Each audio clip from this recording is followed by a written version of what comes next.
ఎలా ఉన్నారు?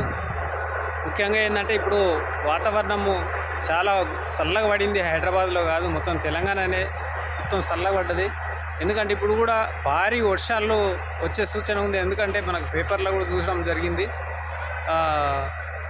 తుఫాను వచ్చే అవకాశం ఉంది. ప్రతి ఒక్కరు రైతులు, ముఖ్యంగా రైతులు, వంపులు ఉంటాయి, వాగులు ఉంటాయి.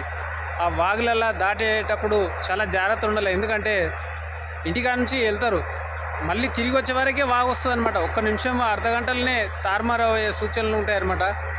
ఈ వర్షాకాలం అంతా డేంజర్ ఉంటుంది కాబట్టి ప్రతి ఒక్కరు, రైతులు మెయిన్ ఇంపార్టెంట్ ఏంటంటే మనకు పొలాలు ఇంపార్టెంటే, మన పానం కూడా ఇంపార్టెంటే.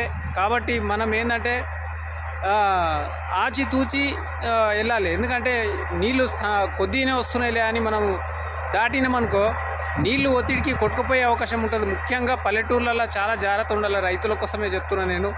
ఇంకొక రెండవది ఏంటంటే హైదరాబాద్లో కానీ డ్రైనేజీలు తెరిచి ఉంటాయి, మూకట్లు. చిన్నపిల్లలు, చదువుకునే పిల్లలు కూడా రోడ్ల పోటీ పోతుంటారు కాబట్టి వాళ్ళు కూడా నీళ్ళలో కొట్టుకుపోయే అవకాశం ఉంటుంది. డ్రైనేజీలకు వెళ్ళిపోతారు కాబట్టి తల్లిదండ్రులు చాలా జాగ్రత్తగా చిన్నపిల్లల్ని కూడా జాగ్రత్తగా స్కూల్కి తీసుకోవాలి, మళ్ళీ తీసుకురావాలని కూడా ముఖ్యంగా కోరుతున్నాను. ఎందుకంటే తుఫాను వచ్చే అవకాశం ఉంది.